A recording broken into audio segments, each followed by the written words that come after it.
जय हिंद बच्चों। देखिए आज फिर एक नए क्लास के साथ आपके सामने प्रस्तुत होते हैं। आज हमारा टॉपिक है पीएससी मैथ्स फर्स्ट ईयर की मेजर थर्ड, जो हर यूनिवर्सिटी ऑल यूनिवर्सिटी में चल रहा है, क्योंकि न्यू एजुकेशन पॉलिसी के तहत ये मतलब अभी मेजर फर्स्ट मेजर माइनर बुकें आ गई हैं। तो वैसे दोनों में डिफरेंस उतना नहीं है, पर चला रहा है तो उस हिसाब से हम क्वेश्चन भी पढ़ा रहा है। तो कल मैंने जब आपको एक्सेक्ट और डिफरेंशियल इक्वेशन के क्वेश्चन जब पढ़ाया था, तो उसी में एक सबसे इंपॉर्टेंट क्वेश्चन है जो हर बार पूछा गया है और वेरी आईएमपी क्वेश्चन है, जो आपके सामने मैं लिखा हूं। बहुत इंपॉर्टेंट क्वेश्चन है जो बार बार किसी ना किसी थ्रू किसी ना किसी एग्जाम में ये आया है। ठीक है, तो इसको अपन करेंगे और फिर इसके बाद आगे का प्रोसेस करते कि इसको करेंगे कैसे। हमारे पास इसको दे रखा है, तो चलिए स्टार्ट करते हैं आज की क्लास बेसिक फर्स्ट ईयर की। तो चलिए, सबसे पहले हमारे पास दिया है कि सॉल्व द डिफरेंशियल इक्वेशन। ये दिया है कि y one one plus one upon x plus cos y d x plus x plus log x minus x sine y d y. पहले हम इसको पहले ये चेक करें कि क्या ये एक्सेक्ट डिफरेंशियल इक्वेशन है कि नहीं, मतलब एक्सेक्ट इक्वेशन है कि नहीं। ठीक है, यथावत फलन समीकरण है कि नहीं, अवकल समीकरण है कि नहीं, पहले ये जांच करेंगे, हिंदी में जो कहा जाता है। तो पहले इसकी जांच करते हैं और जांच करने पर मैंने बताया भी था कि जांच जब करेंगे आपको, तो ये del M partial derivative M और वाई और del N upon del x, ये जो कंडीशन होनी चाहिए इक्वल होनी चाहिए, दोनों बराबर जब आप निकालेंगे तब वो एक्सेक्ट एक्सेक्ट इक्वेशन होगा। उसके बाद आगे का सॉल्व करना होगा। अगर ये नहीं होता है तब की कंडीशन, फिर आगे का हम कल इंस्पेक्शन करके, अभी कल जब हमारे पास निरीक्षण विधि हम जब कंप्लीट करेंगे कल मैं बताऊंगा। हो सकता है एक वीडियो इसके लिए अलग से बनानी पड़ेगी मुझे, तो उसके बारे में चर्चा करेंगे। तो पहले आज आईएमपी क्वेश्चन की बात करते हैं। वेरी आईएमपी क्वेश्चन है, बहुत बार पूछा गया है। आप किसी भी किताब या सीरीज में उठाकर देख लीजिए, क्वेश्चन हर बार पूछा गया है, चाहे कोई भी यूनिवर्सिटी हो, सभी यूनिवर्सिटी में क्वेश्चन पूछा गया। ठीक है, तो चलिए स्टार्ट करते हैं अपन और इसको करते हैं। रूल के हिसाब से आप यदि करते हैं और आपको अगर रूल्स पता है इसके, जो कल का वीडियो मेरा जो आप देखे होंगे, तो आपको पूरी तरह समझ में आएगा। अगर वीडियो अच्छे से नहीं देखेंगे तो आपको बिल्कुल नहीं समझ में आएगा। ठीक है, तो बिल्कुल वीडियो को स्किप मत करिएगा, आराम से देखिए, बिल्कुल समझ में आएगा। ठीक है, तो चलिए स्टार्ट करते हैं। तो सबसे पहले हाँ, इसका सॉल्यूशन करते हैं। जब इसका सॉल्यूशन करते हैं तो given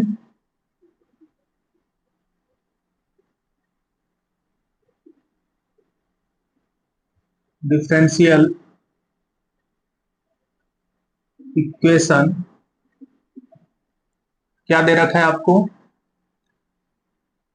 y one plus one upon x plus cos y, ये है आपके पास dx, और x plus log x minus x sine y d Y is equal to zero.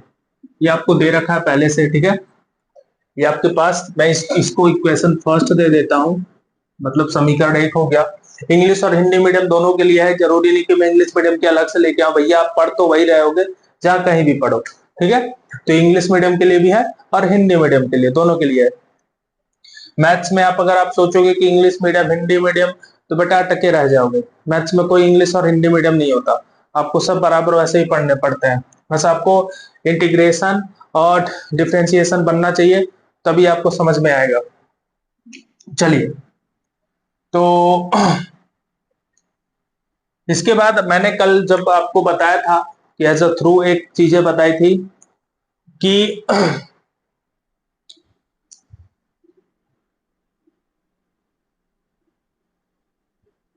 Beach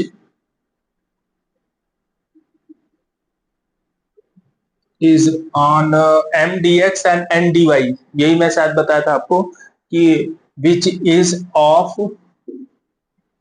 M D x and D Y is equal to zero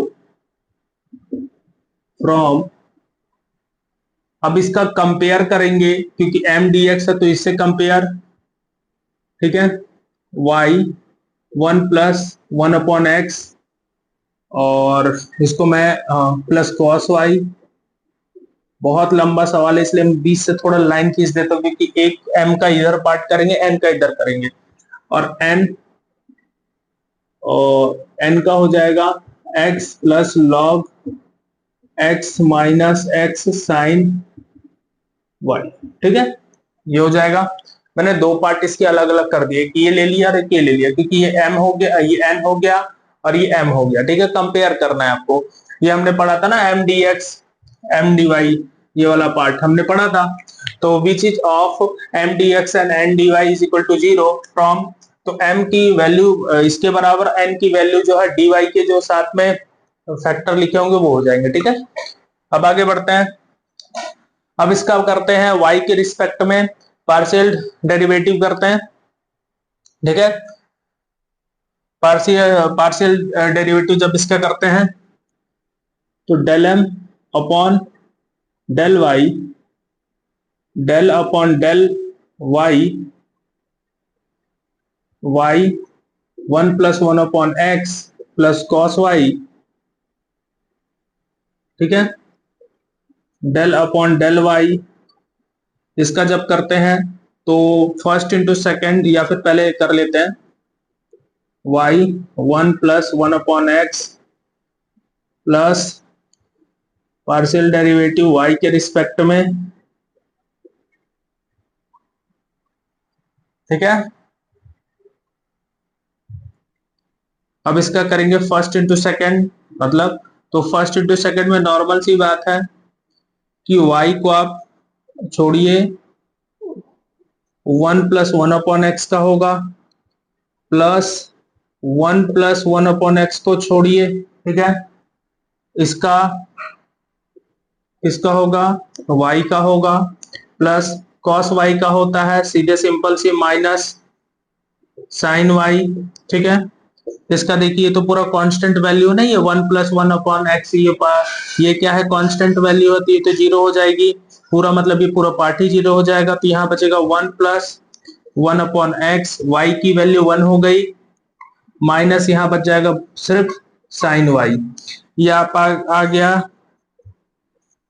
partial derivative M का, equation इसको to दे दीजिए, ठीक है, समीकरण एक हो गया ये वाला पार्ट, ठीक है।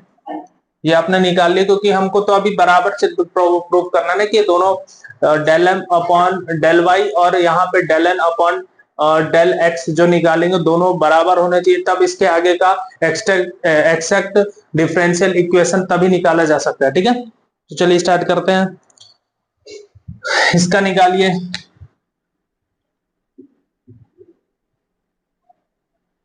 एक्स के रिस्पेक्ट में log x minus x sine y, ठीक है, डेल अपॉन डेल एक्स, पहले एक्स का करिए, del upon del x log x minus del upon del x x sine y, ठीक है। एक्स का तो पता है एक हो गया, लॉग एक्स का वन अपॉन एक्स हो गया, ठीक है। आपको पता है कि साइन वाई को बाहर कर दीजिए, एक्स का सिर्फ करेंगे तो एक्स का वन हो गया, क्या है, one upon one plus one upon X minus sine Y, मतलब del M sorry del N upon del x, ये भी तो सेम ही आ गया ना, मतलब कि इक्वेशन फर्स्ट ये इक्वेशन थर्ड है, तो लिखिए कि इक्वेशन थर्ड एंड सेकंड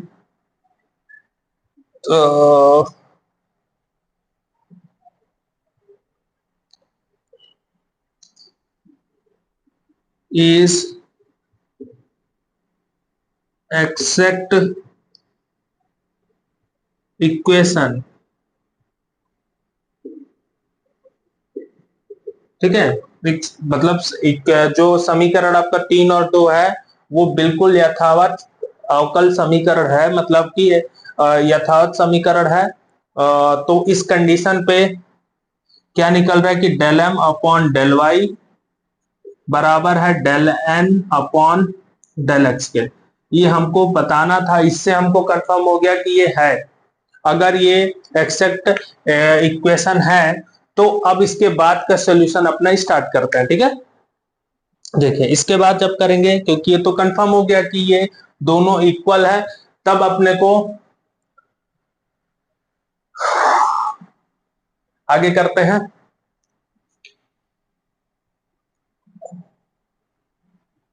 यहां पे लिखेंगे, यहाँ लिखूंगा तो यहाँ लिखूंगा, थोड़ा सा नीचे लिखना पड़ेगा क्योंकि मेरा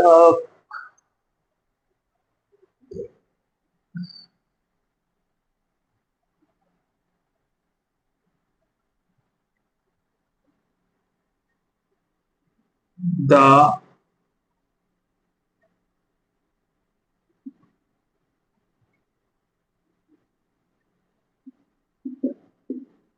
जनरल सॉल्यूशन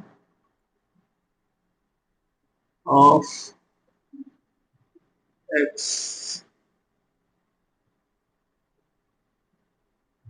एक्सेप्ट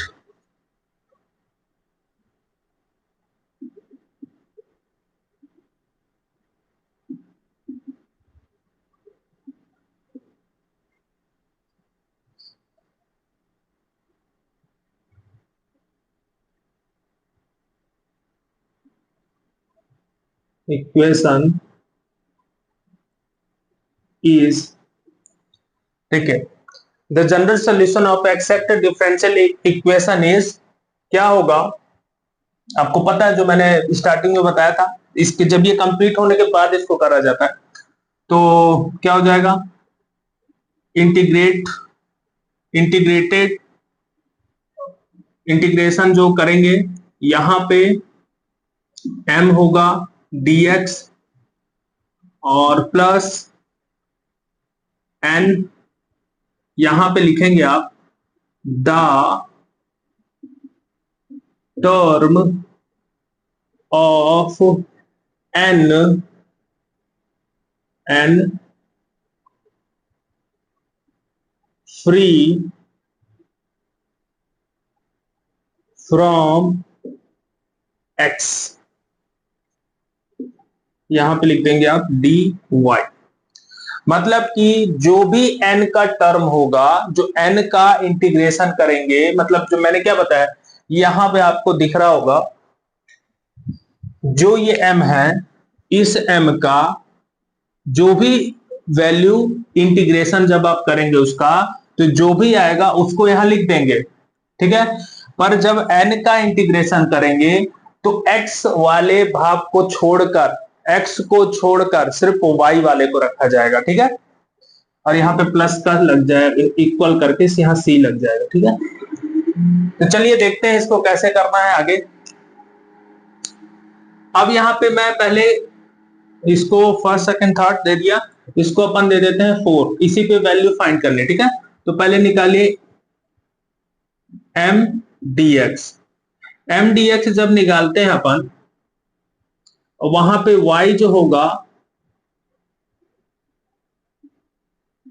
कांस्टेंट होगा, मतलब अचर होगा। अचर में तो यहां रखिए y ये पूरा है, y 1/(x) plus cos y, ये वाला रखेंगे, ठीक है। और इसका किसके रिस्पेक्ट में, dx के रिस्पेक्ट में, with respect to x। m का जो करेंगे integration with respect to x के रिस्पेक्ट में करेंगे अपन, ठीक है। तो यहां पे फर्स्ट इंटू सेकेंड का ही रूल लगेगा।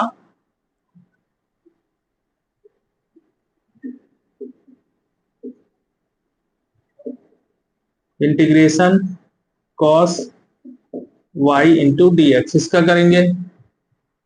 देखिए जब आप इसका इंटीग्रेशन कर रहे हैं तो फर्स्ट इंटू सेकेंड इसमें भी लगेगा, इसको छोड़ेंगे आप, तो ये तो y है, कांस्टेंट वैल्यू है, तो इसका तो होना नहीं, क्योंकि y को तो हमने पहले कांस्टेंट बता के रखा, तो उसका तो होना नहीं है, तो उसको आप कुछ नहीं करेंगे, सिर्फ आप करेंगे किसका, 1 का dx इंटीग्रेशन 1 अपॉन x का dx प्लस ये cos y को रहने दीजिए या बाहर आप निकाल सकते हैं, y इसका x, इसका होगा log x, ठीक है, cos y है, इसका हो जाएगा x cos y, ठीक है, इसका अंदर गुणा कराना है तो कर दीजिए, नहीं तो इतने पे छोड़ सकते हैं आप, log x plus x cos y, ठीक है।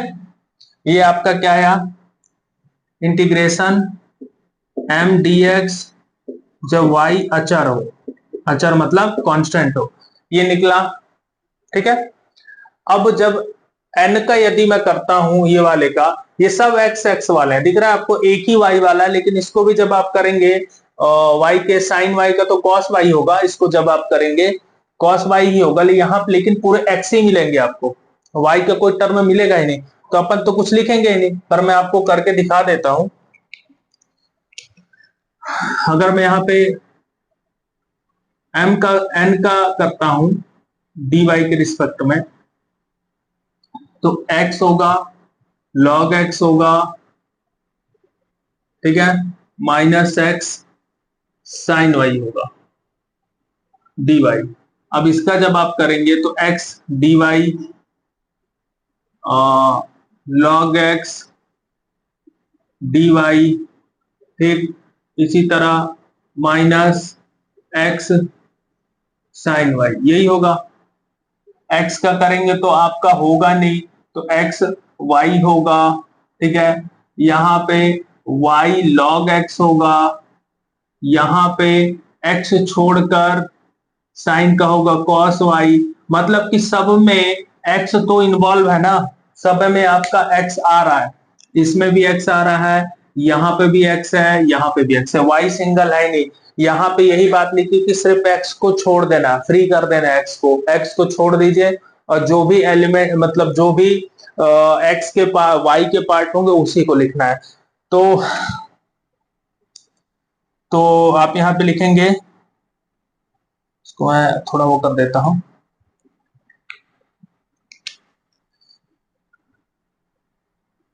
इक्वेशन 4 से क्या करेंगे, यहाँ पे m dx है, तो m dx की वैल्यू पूरी रख देनी है आपको, y x log x plus x cos y, लेकिन यहाँ पे जो n कुछ भी नहीं है उसको वहीं छोड़ दीजिए, बराबर हो जाएगा c। ये आपका हो जाएगा पूरी तरह आंसर इस क्वेश्चन का।